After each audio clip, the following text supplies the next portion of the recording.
back to the Talkin Boasy Sports Podcast. I'm your host, sosupersameiro, aka Streeterman Sameiro, and I'm here with my co-host, my brother, my top dog, my main dog. Introduce yourself to people. So guys, I'm my boy. How you guys doing today? Let's get into the topics. Yeah, let's get into the topics, right? So first of all, I just want to say shout out if you came here for the third episode. Shout out to you. You basically have like no fans right now. Basically no fans. You're pretty much our main core of fans. Always watching the video. Yeah. Appreciate it. Appreciate that. We love you. So let's jump right into it, bro. Alright, go ahead. So we got a couple things to talk about. So big weekend happened in NCAA. Big weekend happened. We talked about Friday night's matchup. So it was Kentucky and UCLA matchup. We recorded Saturday, so we couldn't really talk about what happened Saturday or Sunday. Sorry. But now let's recap on what happened on the other matches. So it was, I think it was UNC against Kentucky. So it was North Carolina against Kentucky, and that was a classic, man. That was a classic game, heartbreak game. So let's dive right into that one. So I'm gonna go first. I'm gonna say pretty much. I was watching the game from the jump. It was a weird game. It wasn't really like, because both teams shot bad. Like on the stars did. I know Malik Monk and De'Aaron Fox shot bad. I think they had 13 points and 12 points respectively. But it was crazy because it wasn't because it was defense, because like shots literally were not going in. So that was like interesting to watch. It was an interesting game to watch. And Malik, what impressed me actually more was Kentucky. Kentucky was not shooting the ball good, but somehow they were still in the game. They only lost by a bucket. And that was impressive to me because Malik, I think, went 4 for 13 or something like that. So overall, it was a great game. It was a true classic. May hit that jumper. I was like, no way. I was screaming. I thought when Malik Monk hit that three, I was like, yo, we're going on overtime. Calipari's finally going to go back to the Final Four again. But then this man's like, psych! Hell nah. So what do you think? What's some thoughts you have? Well, in terms of, I want to say before those few minutes, I guess, when they were kind of trading buckets or Kentucky kind of got back in, it was an okay game. Yeah, it was okay. Decent. It was decent, but those last few minutes, honestly, I'm pissed that I missed it, got work, got school, got money. You gotta pay for that tuition. But it was honestly exciting. I wish I watched it because I love watching that, those type of atmosphere when it comes to games. You see that a lot too when it comes to the playoffs, or in this case for college, it's the Final Four. But it was honestly amazing to watch. I was surprised that they were going to push the ball that hard down. Yeah, I thought they were going to call time. I don't know if they had time. Because I remember even watching, seeing John Calipari said he wanted to call time out. Yeah. But I don't know what happened. Sometimes so fast, people get distracted, the emotions, the atmosphere, everything going on is way too fast. And they went down, he hit the shot, number 32 again. Laettner tweeted that out. Yeah, Christian Laettner, When the 42 my son, that was deep. But I don't know. Calipari, he said he regrets it because he should have slowed down the momentum. Yeah, that's what he said. Obviously. I think he's right, but I mean, Malik Monk hit that huge three, which is like that was pivotal. But of course, the game was so frantic, and then Kentucky still celebrating. They didn't get back on defense. The man was like pretty much wide open. He just stepped back and he took a shot uncontested. Yeah, it wasn't gonna get blocked, but when it was, I forgot the team that passed him the ball. He kind of created some more space. Created space. Kind of blocked the path of the two defenders, and then he was just left wide open. It's maybe shot. Yeah, so that was great shooter. So that was good. And now, North Carolina's gonna face. We didn't talk about this team last time. Oregon, man. I don't know if you've seen Oregon is balling. I'm gonna give you some insight on Oregon, man. They got that kid, Jordan Bell, I believe.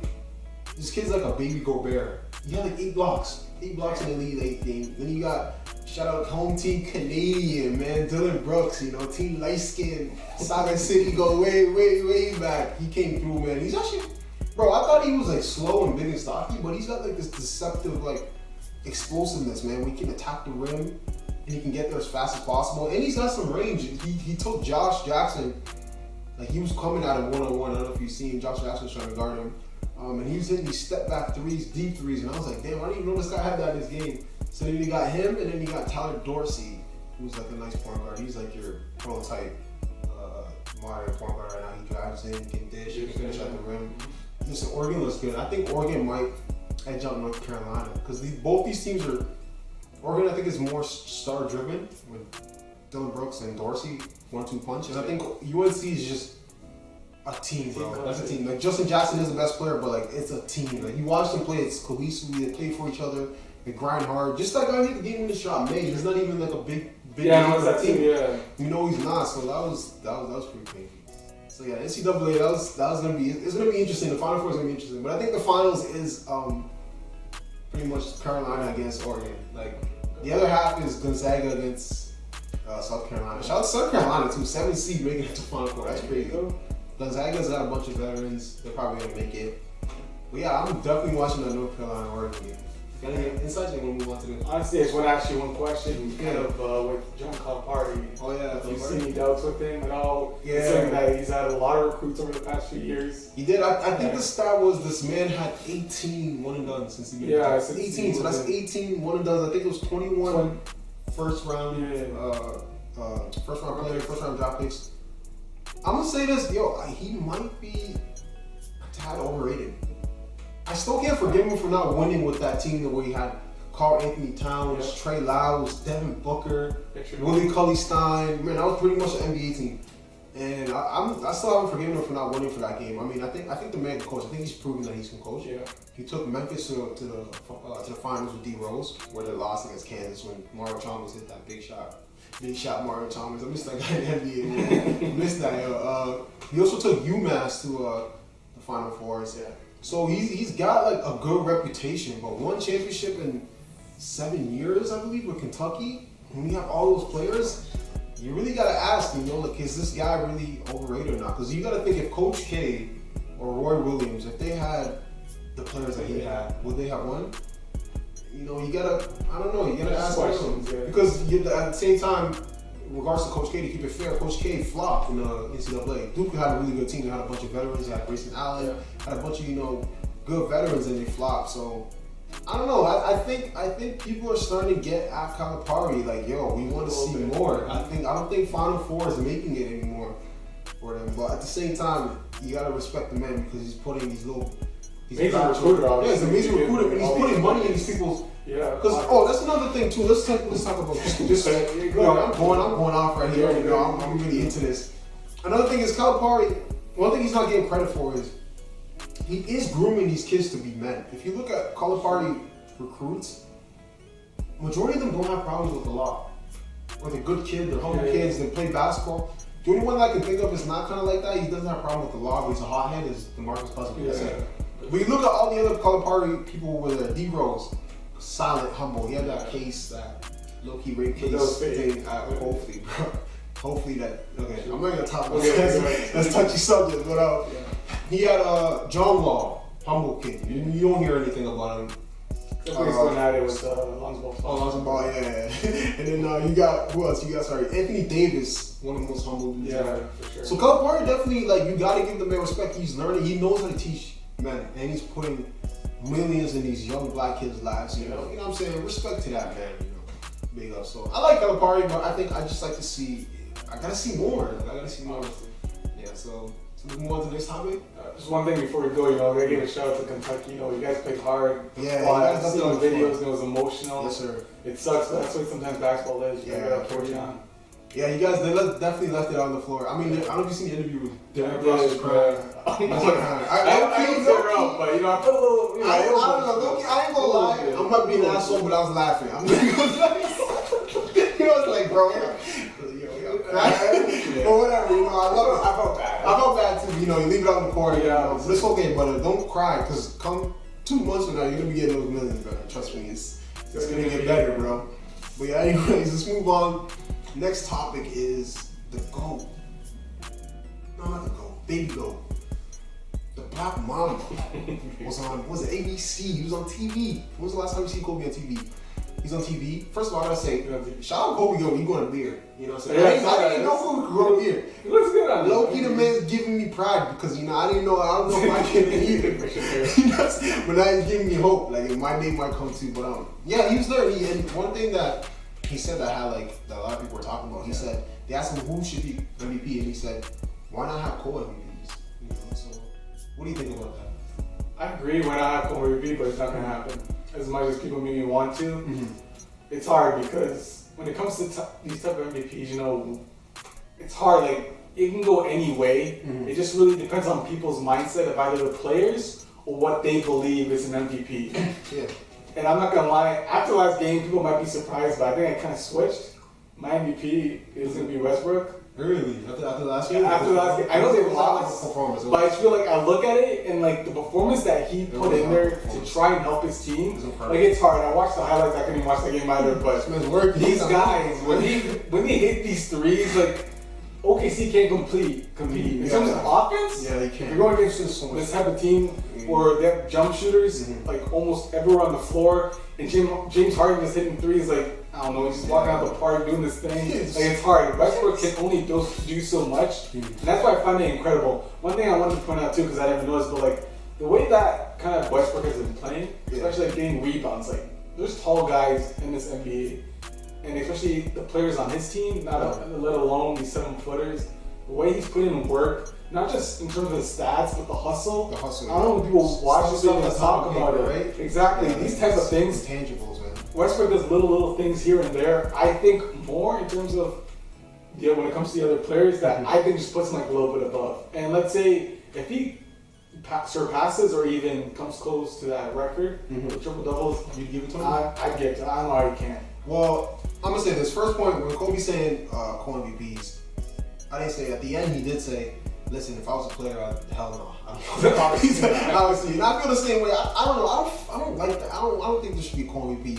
One thing I do have a point about though is we know that football has offensive player of the year and they have a most valuable player. I think in this year, I think you could make a discussion where that should be in the NBA because I think without a doubt Westbrook is the offensive player of the year. I don't think nobody's putting. What do you mean? I don't think no one's putting up better offensive numbers than Russell Westbrook. But I think the MVP, somebody who's more valuable, is James Harden. And I noticed that I seen the game. I had a chance to go to the game. I'm not working. I'm not really getting money to this night, you know. But I had a chance to see the game, and then you could see just how much the Rockets need James. James had a very efficient game. He scored 22 points. He had 12 rebounds, and I believe he only took 15 shots, and I think he shot 53%. Keep in mind, Russ did have a very efficient game as well. He shot 54%, and that's 39 points, which is like, bro, that's. I know that he's close to breaking the record of missed or attempted shots to Kobe. Yeah, that's what I was thinking too. So yeah, what was I talking about? Yeah, so James having an efficient game, and I seen like, James he can ball. Like he makes the team flow. Look at 31. Revolutionized his game. He does, man. He's orchestrating the game. He's manipulating the game. Like it looks like everybody's playing with James Harden's game. Sorry. Yeah. So like literally, that's what it looks like, and he puts like a different kind of belief to the team, which I think is something that Westbrook doesn't have. Like I think it's the intangibles that distinguishes two. I think James can make his teammates better. I'm not really convinced with Russ, but keep in mind, OKC team is literally Russ actually awful. Without Russ, if you look at the starting lineup, I think it was Andre Roberson can't shoot, Rick. Oladipo, sketchy. Plus Stevens, Adams. You not really play the way they did last. So they pretty much have no shooters. I mean, Westbrook will be pretty dope with shooters, but I think OKC's got to build around him better. But yeah, but for me, I think my MVP though. I think I'd give it to James. I know I said Russ last 2 episodes ago. It changes, but I think it changes, because I think it's that close. Every week it's gonna change. But damn, bro, James he just really impressed me with that performance. And he only scored 22 points. I think that's impressive. Yeah, and you kind of skipped on it, but it doesn't hurt having Lil Williams. I think you're gonna I said he had 31 points. Yeah. Honestly, this guy on any team will help you offensively in any type of way. Who gets buckets? And girls, we made that 2 wives. Hey, if it works, do you, brother. Do you, brother. Nobody here. But alright, so that's all you got, fella? Yeah. Yeah, so let's go on, man. Let's go. So we gotta talk about the home team. We done 3 episodes, we haven't even talked about the home team. First of all, let's make a little snap for them clinching. That's true. You know what I'm saying? Clinching the playoffs first again. It's like 4 years in a row. Yeah, 4 years. Home team, Toronto Raptors, man. And we never said this. I don't think a lot of people say it enough. Dwayne Casey. And Masai Jury. Oh, phenomenal game. Blessing that came from us. Thank you so much. Mavericks, and I obviously forgot. Nuggets. Thank you, Mavericks and Nuggets, man. Honestly, amazing coaching, amazing GM, getting these players. Yeah, like that's good, bro. Masai seems to always find the pieces that we need at the right time. We needed a power forward that's gonna go down low and grind. We needed a grind of somebody like, because DeMar flopped, right? His role. but we need somebody to replace him. So we got T. Tucker, and then we need a power forward. We got Serge Ibaka. So you gotta give big ups to Masai for. I'm just gonna dive in actually a little bit to the team. I just wanted to say, Daryl Wright, the rookie, because he didn't play at the beginning of this year because there's too many shooting guards. He's honestly incredible. I like him in terms of defensively. He's long, lengthy. He picks spots. Shuts down a few times too offensive players. And the only thing really he's got to work on is his jump shot a little bit. I've seen him hit a couple of shots here and there, but one thing I like is that he always drives to the rim. He always tries to create contact. That's one thing I didn't really like about Terrence Ross, where he always, I say 98% of the time, he relies on shot way too much. He's so athletic. He's more athletic than Daryl Wright. Yeah. But Daryl Wright he's just smarter because he knows I can try and do this and this to try and help my team better, and then they can create space for him to try and hit those shots a little bit more. And I want to give a shout out to Nick Paul too, because this guy's a really good player. I love this guy. He keeps doing his thing. Same thing. Defensively, but he's a better shooter when it comes to Daryl Wright. He's a very phenomenal player, and I like what Serge Ibaka is doing. One thing I like that I was kind of worried of was if he would settle for his jump shot too much, which he hasn't. Thankfully, he hasn't. He's only taking wide open shots when he comes in the lane, when DeRozan, attracts all those players. He's getting down and dirty. Exactly. And he's boxing man's up. You see Robin like this? First of all, Robin, I think that was a mistake for him to go and fight. Listen, Serge was born in Congo. That man grew up in the Congo streets. I think those men there know how to fight. They don't fight fair. They use rocks and stuff after. So I think that was a wrong choice, Robin. But definitely, just to double back on that, I think those acquisitions definitely took the team to a whole other level. Especially PJ Tucker, bro. You see him getting there for charges, doing all the dirty little things. Some of the DeMar Carroll's been doing. That's his job, but that's his job. He's been flopping big money by, but being paid way less, immensely less. He's doing the same job. Same thing, and even better. Yeah, man. And then definitely Serge, big us, man, coming back and being like that Serge from OKC in the beginning, where he was down, dirty, getting blocked, he's fighting. That's what he needs. So now I think the Raptors have toughness now. They're crying those two players. They definitely got toughness. I still think that we're missing at least one player, kind of like a Lou Williams, come in, just give a little bit of offense, buckets, like instant offense. That's one thing that we're still missing because we rely on DeRozan, the Sixers, and Kyle Lowry way too much. Yes, too much to the point where there you go. Yeah, that's like way too much. It hurts us just like a little bit. Yeah. And I'll say this: although I'm pissed, we're in the fourth seed.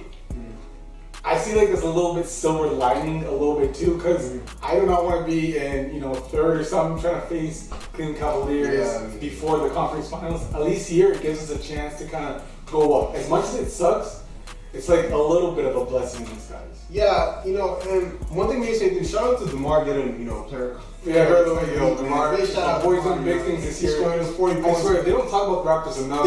Man, they've been American media, like way too much. The season he's having, I honestly might even say maybe we can dive this a little bit in some future episodes that maybe he's the second or third best shooting guard maybe in the league. Second or third? Yeah, that. Like, look at your mind. Yeah, let me try and think who's who would you say is number one this week? Oh, James. I would say point guard, but come on, right? Yeah, he's number two. Clay. Yeah, you could say DeMar. Actually, you can make a good case for DeMar. Because Butler, he's good, but and then Paul George. Paul George, that mix. I think though, Jordan, especially this season, has played a lot. So you put him, he's played better than both.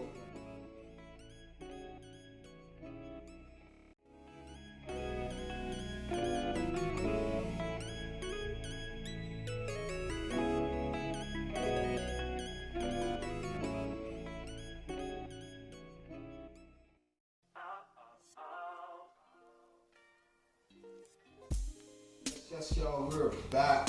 So we're going to continue the conversation about top shooting guards. It's actually a good question, still. So we're never a question because you gotta talk about the Raptors. So yeah, that's true. So let's do a top five. Let's call on our spot. Actually, I'm gonna do mine first, man. Okay, this is what I'm gonna do. I'm gonna put James Harden first. I'm not being biased, but DeMar DeRozan's second, man. I think he's having a better year than Clay. I'll put Clay third. I put Paul George fourth. Actually, I think Paul George and Jimmy Butler 4 and 5. I don't know which one, but I'll go with Paul George fourth because I like Paul George better. Then I'll go Jimmy Butler fifth. I'm saying the same, except I'm gonna switch. I'm gonna put Jimmy Butler and Paul George. Then Paul George? Yeah. But I think definitely DeMar is having a better year than Clay, like that's for sure. 100%. And I think he's actually a better. It's hard. It's hard. Because DeMar is turning into like a little baby Kobe, like his mid-range. That's why, because by himself, he kind of creates his offense. Yeah. Klay Thompson relies on the ball movement, kind of coming out. But I'll say Klay's maybe a little bit better defender. Because I know some lapses, DeRozan kind of gets lazy at times. Yeah, he does. Klay Thompson doesn't really do that. In terms of he on his defender, he usually does his thing. But that's why I say it, because his mid-range, I gotta say, DeMar DeRozan has the best mid-range in the NBA. Yeah, honestly, his fades, the shot he hits consistently. It's not streaky, consistently. He hits those shots. Like, and the mid-range is a lost art in the NBA that they say nowadays, but DeRozan, just destroys them. Definitely still making that art, that's for sure. And paying respect to the big money he got this year, because I was a little bit worried, I'm not gonna lie, because I'm pretty sure he's like one of the top 10 or at least 15 paid players in the NBA, coming from a Toronto Raptor. I was kind of concerned for him, but he's honestly like living up to that. Man, quick side note though, bro. I was watching the Boston Celtics against Miami Heat game. Celtics won nearly. Yeah. Yo, Miami might be the second best well-coached team in the NBA. Yeah. I was thinking because I don't want to disrespect Ray Pop. You know what I'm saying? Pop is the GOAT. I don't want to disrespect him. But listen, Eric Spoelstra is a very underrated coach. I mean, I loved it what he was doing with Miami back then in like 2011 with LeBron and them. I think that was beautiful. Like the way he had it playing, the way he set up that role for Chris Bosh, and he had them all playing cohesively together. I think he's a very underrated coach, man.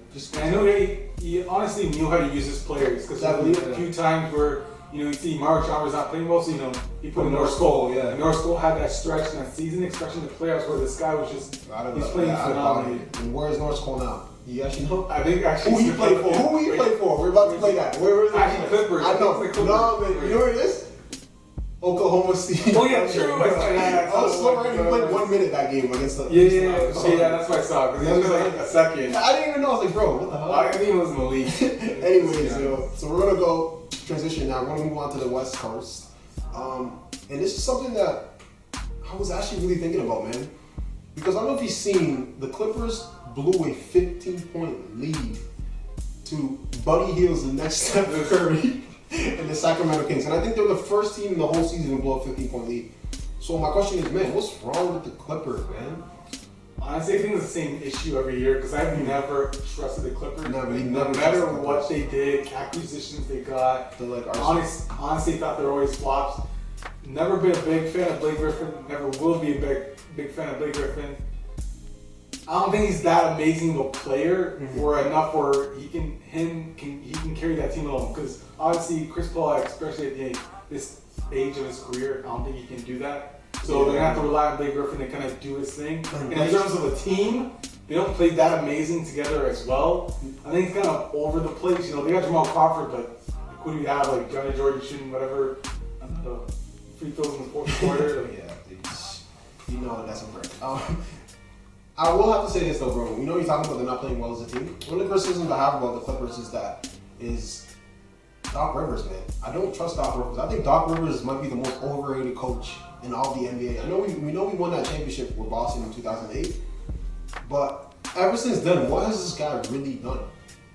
Nothing. What has he done with the Clippers that was different than I don't know if you know, Vinny Del Negro was coaching them before. Yeah. And he hasn't done anything different from Vinny. Criticisms about Vinny was that he couldn't take him past the second round. What has Doc done?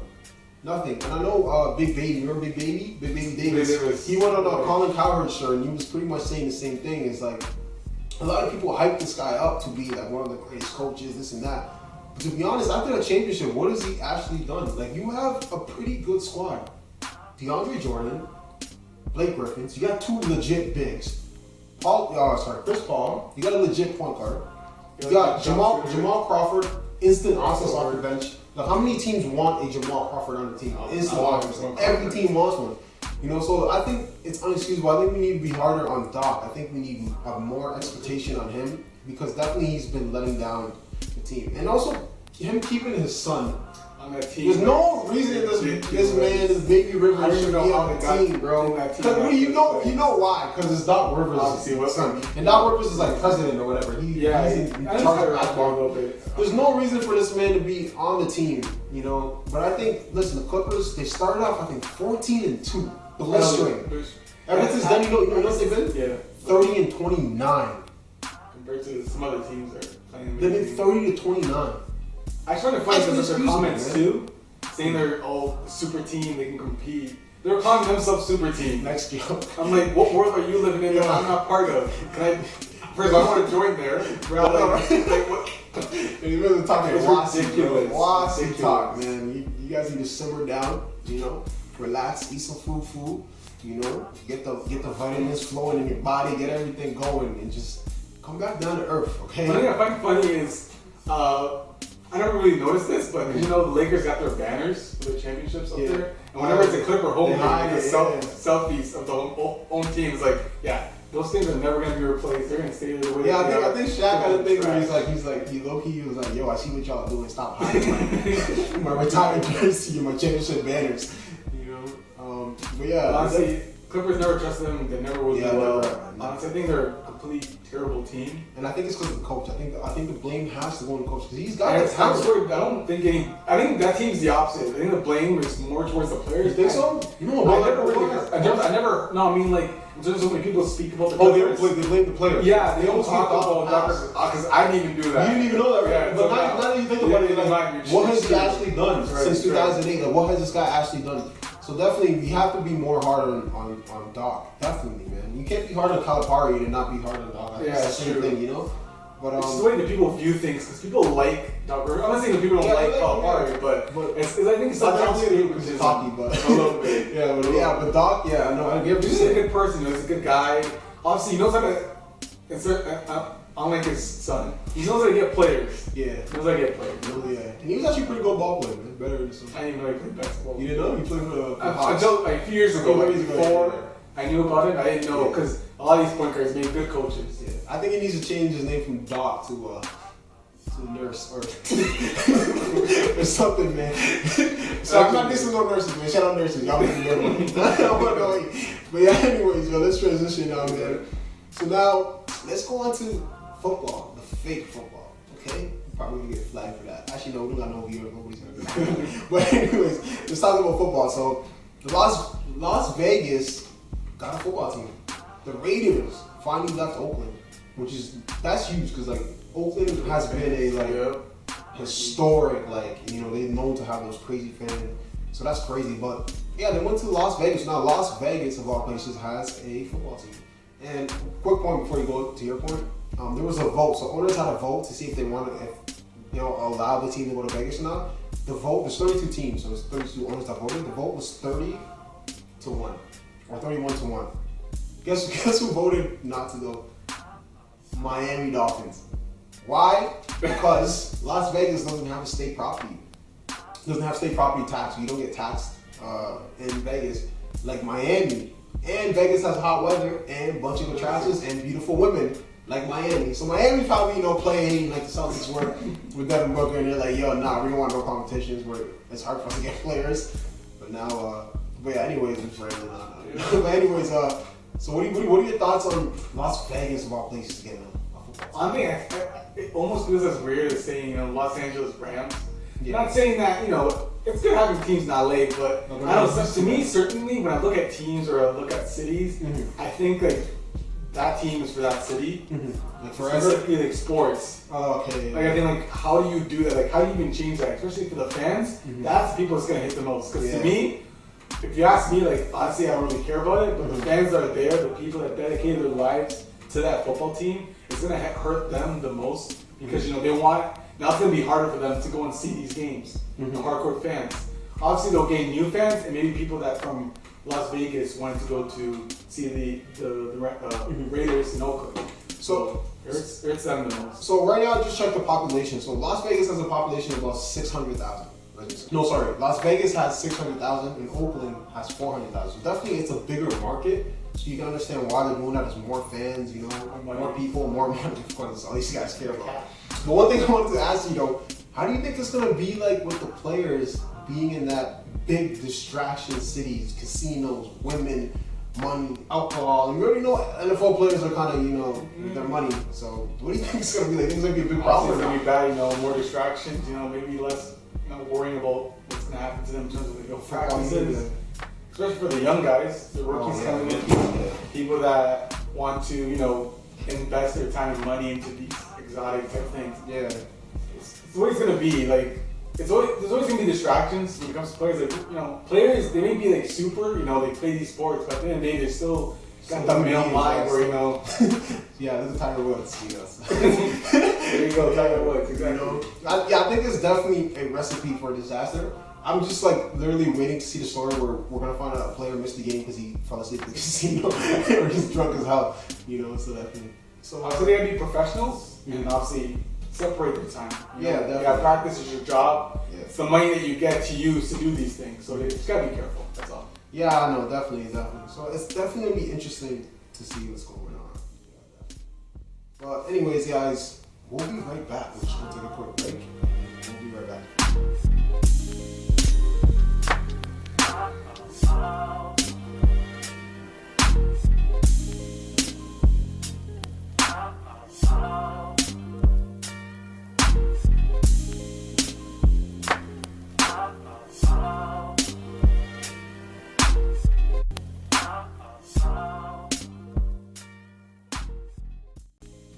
Okay, so we are back once again, and we're gonna finish off the last segment, and it's gonna be about Floyd Money Mayweather and Conor McGregor. Do you actually think this fight's gonna happen or not? Honestly, because the only way it will happen is if Mayweather says, "Yeah, I'll do it." And I don't know how Floyd Mayweather thinks at all, but I know he wants to make money. And if he wants to make money, then this fight will happen. It's gonna happen. Because Conor McGregor, honestly, a crazy fighter. Is he a good boxer fighting Floyd Mayweather? We don't know. It could be good. Like, you never know. I actually think even if it happened, that he would win. Because, you know, Floyd Mayweather would do his thing. Yeah, it's just sport, man. And, man, because either way, if it was UFC fighting, Conor would win. It's boxing, obviously, Mayweather. All I want, if it doesn't actually happen, it's a little bit entertaining at least. Because you know that Manny Pacquiao fight in Mayweather? Yeah, it was boring. It was terrible. Like, I thought something would happen, but then again, I never really watched Floyd Mayweather fight, so I didn't really know what he was about. Because we were saying, "Oh no, it's not gonna be good." Like, hey, you never know, but nah. As long as it's entertaining, because let me be honest, I don't like Floyd Mayweather, but as long as it's entertaining for me as a viewer, I'm down with it. Listen, I like Floyd. Floyd's no punk. If the money's right, Floyd will do anything. I'm telling you. So if you give him 100, 150 million. Floyd's gonna be there, so I think pretty much it all depends on the money. Because Conor's down either way because Conor just wants his promotion, man. It's gonna be a big time event. You know, Conor's gonna be talking and jibber jabbing. He's gonna be marketing up his brand and getting his dollars up. Floyd, he's like, yo, I'm already established. Like, who's this guy? Okay, you're a star. So definitely, if the money's right, Floyd's no punk. He's gonna do it. I don't think Floyd's not scared. I don't think he's scared of Conor. I think he's just trying to see if the money's right or not. Because keep in mind, is he retired? I think he said he retired, right? Yeah. Or whatever. He's always like, yeah, retired. So I think if the money's right, he's gonna do it. Well, in terms of Conor McGregor, I know like there's two more versions obviously, because when it comes to UFC, like these guys don't make enough money. Yeah. In terms of getting their big faces punched in, the way that they fight, like they do not get a lot in terms of promotions. Only like the really big ones like Conor Mayweather, but even then he does not even make that much. Because in one fight with Floyd Mayweather, probably like the most in his career, honestly. So that's why I see where his motivation comes from. Dana White, play your fighers, man. Come on, it's a good industry. Like it's entertaining. I'm not gonna lie. Recently, I watched a few UFC. Matches, you know, bouts. There you go, bouts. It's honestly, it's pretty entertaining. I find it more entertaining than when I watch boxing. I hope it happens. You know, it'd be fun, you know, watching the fight here and there. So if it does happen, maybe it'll be later on in the year. But all right, man. So that's pretty much everything we have for this podcast. Thank you guys so much for tuning in again, man. I'm your host again, sosupersameiro, aka Sweeter Man Sameiro. This is my co-host, Black Boy. Even though he's light skinned. Whatever. Thanks for tuning in, guys. Take care.